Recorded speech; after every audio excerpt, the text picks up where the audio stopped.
Welcome back to the Lovin Dubai show. Today we have a very special guest, Dr. Mohammed Tahir, a British-Iraqi orthopedic and peripheral nerve surgeon who performed over 1,100 surgeries in Gaza over 7 months. Now honoured as Iraq's Ambassador of Humanity, bringing hope amid unimaginable suffering. We are so thrilled to welcome you onto the show to have this conversation. So first of all, thank you so much for being here. Thank you for inviting me. Thank you very much. Your journey is truly inspiring, and I hope to share this with our audience today. But first of all, can you share with us what led you to the personal decision to volunteer in Gaza? Sure. So, at the time, I was actually in Brazil, of all places. I was pursuing the heights of my career, wanting to be the best nerve surgeon in the world. And I was working with a renowned surgeon, Dr. Jamie Bertelli. And Gaza unfolded whilst I was there. And despite being in the one of the most beautiful places on earth, I actually felt like internally I was living a nightmare. I don't think we'd ever been subjected to the horrors that we'd seen on our mobile phones and on TV and so on. I don't think we'd ever seen children slaughtered and presented on social media like that before. It was unprecedented. And it got to the point that I started to question myself, and I felt, if not me, then who? I mean, I'm now someone who's very skilled as a surgeon, trying to reach the dizzy heights, and there's people who need me. And if I'm watching this and it's hurting me, then do something about it. So I put my name forward, and it was only a few weeks after that I found myself in Gaza. Wow, I think so many of us sat in horror, but you took action. Can you describe, first of all, when did you arrive in Gaza? And can you describe, I guess, your initial thoughts as you stepped into a place that was, it was the horror on our phones, but you were there in person? Sure. So I first entered Gaza via the Rafah crossing on the 29th of April. And I have this date marked on my passport. So I have a stamp that says the State of Palestine. Never thought I'd see this. It's like the best stamp I have on my passport. And in those days, Rafah was still a city that was a living city. It was still part of the Red Line and so on. And when we entered, we all were able to take in as much aid as we want because we had Egyptian officials, and then straight in and you went to Palestine. It actually says the State of Palestine as an emblem on the crossing in Rafah. And I'm just meeting Palestinians, and I was in a daze. I thought, am I in Palestine? And the guys were like, yeah, you're in Palestine. It was such a powerful experience for me. So when we got in, I was based at the European Gaza Hospital. It was my first mission, of course. It was supposed to be only for a mere 2 weeks, but then Rafah was invaded in that time. And this red line became obsolete. And then we started to see, or I started to experience the killing firsthand, and the reality started to marry up with what I'd seen on my phone. Only it was in front of my eyes, and I have there were very difficult experiences where I had an out-of-body sort of moment where I'm looking at these destroyed bodies of innocent people and thinking, wow, what am I looking at? This is like what I used to see on my phone, except it's right in front of me. And in those very short 2.5 weeks, because we were delayed, our exit was delayed, I formed this bond with the people and with the earth of Gaza that made it impossible not to come back. Wow. So, if you don't mind going back to that time, you said the invasion happened. Like, what did that look like for you? How did your days change from day one to a few days in? What was the day like for you? So, when I went in, first of all, the European Gaza Hospital was not a hospital. It was a refugee camp, because Khan Yunis, the city next to the European Gaza Hospital, had been completely destroyed. And I only appreciated that when we took a day out of the week to go and visit this city, and then I saw firsthand a complete annihilation of a city. It was just mind-blowing. It was very difficult to see the scale of destruction firsthand. You really felt you were on a movie set, that this wasn't real. How could the world allow this to happen? There were some very difficult emotions. So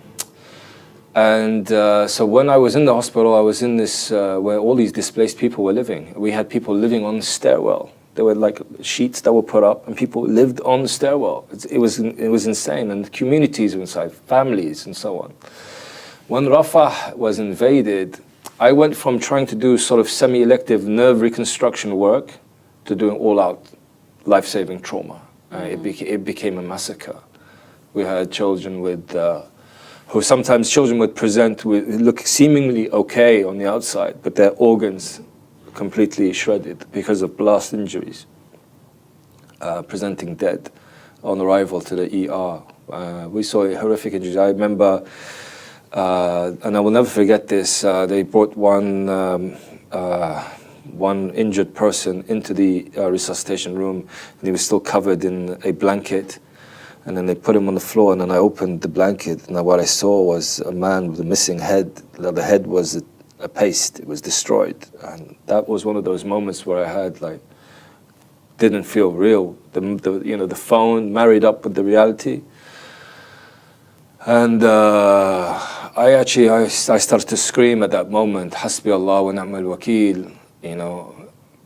Basically all we can do is put our belief in Allah and God, and He's the best dispenser of affairs. And that became, that was recorded, and that became a bit of a sort of a scene that went across the world. And from that point onwards, it was just, all-out massacre. It basically had moved from the north, Khan Yunis, and it had started in Rafah. Sitting here today, again, I'm going to thank you for sharing your story, and also to all of the health workers like yourself who worked through the most unimaginable circumstances. And I just wonder for you personally, how challenging was it emotionally? Because how do you sleep? And knowing that you just have to continue to work, and I imagine your hours and days must have bled into one. How did you manage to maintain your personal strength through this time? When I was forced to leave, whilst I was in the car leaving Kerem Abu Salim or Kerem Shalom, I applied for my second mission. And it was a matter of weeks before I came back. I dealt with this feeling, by knowing that I had to be back, that I had to act. I couldn't just sit there and watch. I couldn't just cry it away, because it felt like a waste to just sit there and cry it away, or just to turn away. And then sadly, I know friends even who had difficulty processing this trauma from afar, and it affected them, affected their sleep, affected the way that they interacted with their families, their appetite. But sadly, what some people did was just turn away completely, because that was the solution for them. But I felt that wasn't going to cut it. I couldn't do that. I had to go back, and that's why I went back as soon as possible. And yeah, you're right. When for example, my second mission now, entering via European hospital again, but then being forced to leave the hospital because it was about to be stormed by the Israelis. So that we had to move to another hospital called the Al-Aqsa Hospital. And that's when I felt I was in the epicenter of the war. Because that's when we were flooded with mass casualty incidents, one after the other. And we saw things I never thought I would ever see.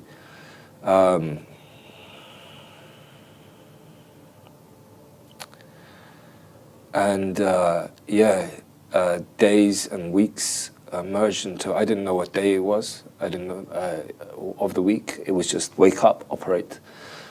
And sleep was a luxury, with maybe 2 hours, 3 hours sleep a day. I can't even imagine what's going through your mind right now. So again, I thank you for sharing your story.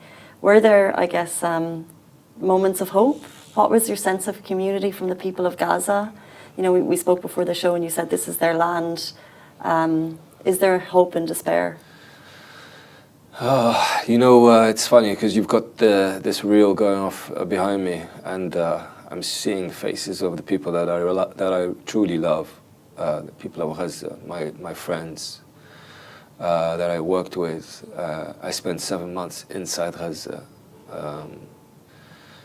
and I formed a very close bond. You can imagine being on the front lines with them when you have all these injured people and you're really working with people to save lives. They are just, I would say they are the best of us. They really are, because they have such a wonderful temperament. They're kind, they're loving, they're generous with what little they have. They used to say to me that I was one of them in the end.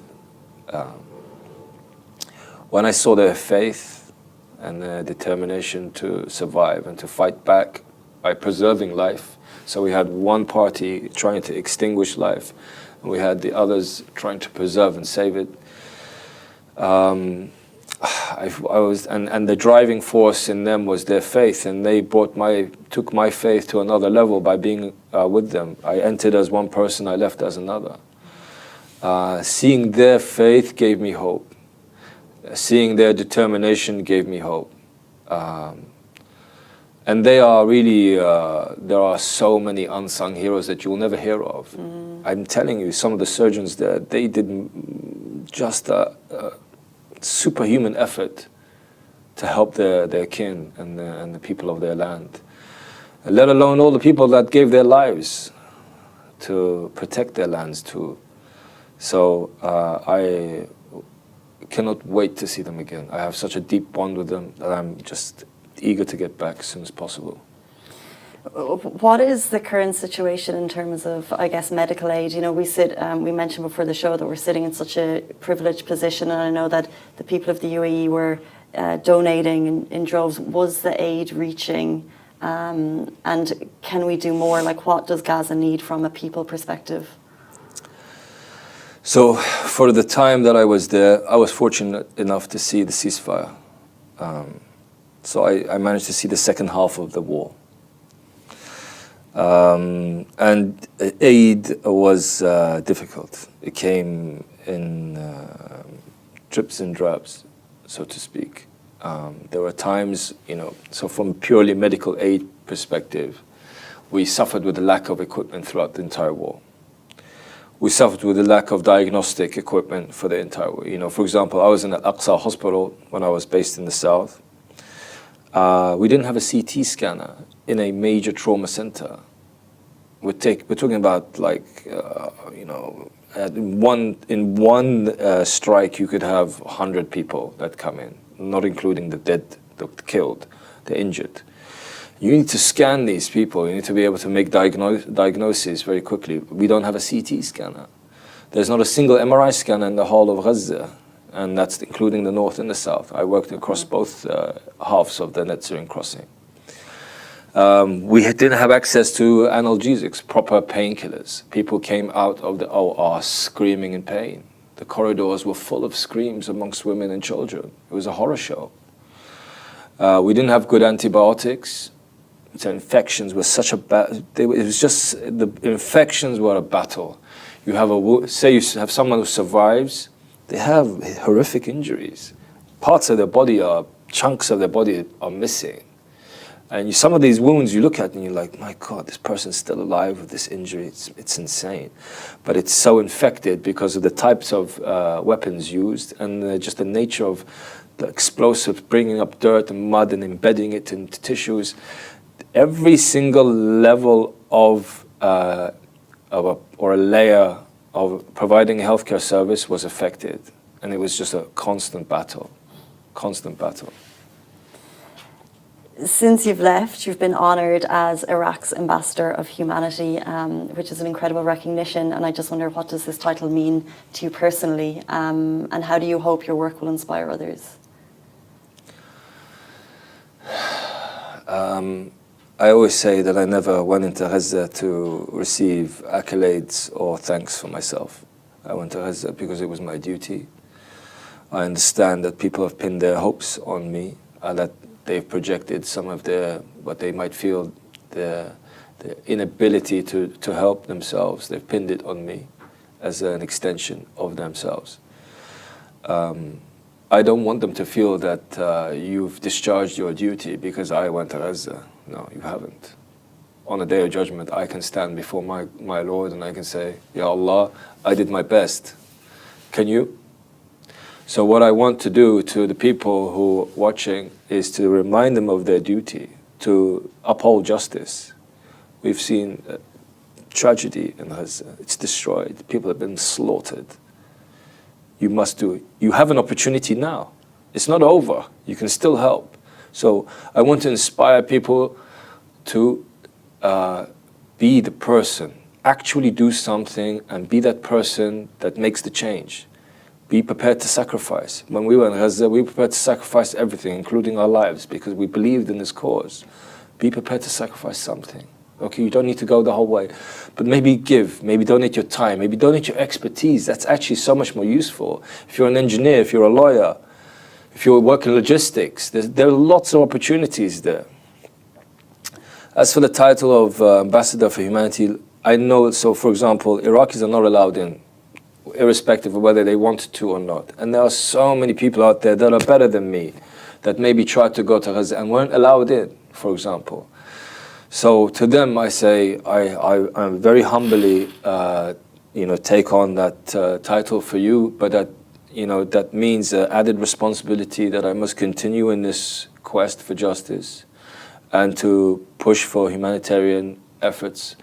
My work in Gaza is not done. I went in to Gaza as a peripheral nerve surgeon. I left as a war surgeon, a humanitarian surgeon, if you like. And that's changed me for the rest of my life. I hope to inspire people to make that sacrifice, and I want people to understand that we can only achieve our goals by being unified. We must be unified as a people, despite our sects and our nationality. So what do you hope that we outside of Gaza understand about the current situation and the future of Gaza? I hope for you to understand that the people of Gaza will never leave their land, and they will never accept a forced displacement. Sure, there are people in Gaza that might want to leave. Okay, that's normal in any population. You have migration in and out, right? I tell you, there's many people that want to go back. So you have to give people the right to return, and we must all support our leaders who have resisted and rejected this plan for forced evacuation. And we must stress to our leaders that this is what we want. We must be vocal about it. We must support them, embolden them to keep this resistance. People of Gaza need us. They are living in squalor right now, particularly when it rains. You see, these buildings that are partially destroyed, with heavy rain, they collapse, and it's happened. Let alone the dire conditions of trying to be in and amongst destroyed buildings and living under some kind of a roof when it's raining and everything turns to mud because there is no tarmac on the road. Everything's been destroyed. There's no infrastructure. We really need to support them. We need to support them. We need to support our brothers in the West Bank who are now going through the same problems. Now it's the formative stages of Gaza too. And also those who suffered in the south of Lebanon as well. And this is what I mean, we have to be unified. We have to support them all equally. This is my goal. And what's next for you? Right now, I am trying to deliver the message of Gaza. I am not only a surgeon, I am a witness. So I must tell people what I saw. I must look them in the eye and for them to know how real it was. And I want to inspire people to be prepared to sacrifice and give something of yourself if you believe in this cause. So my plan for the next month and a half is to travel the world and do this, and then to return to Gaza, inshallah. Thank you so much. We really appreciate your story, and it's so important for everyone to hear it. I think an on-the-ground account is what needs to be at the forefront of the conversation at the moment to show what the people of Gaza are really going through. So thank you again for sharing your story. Thank you. That brings us to the end of the Lovin Dubai show. That was Dr. Mohammed Tahir, who is a British Iraqi surgeon who spent 7 months on the ground in Gaza and covered over 1,100 surgeries in that time. We really appreciate his time this morning. And that brings us to the end of the show. Thank you so much. Bye-bye.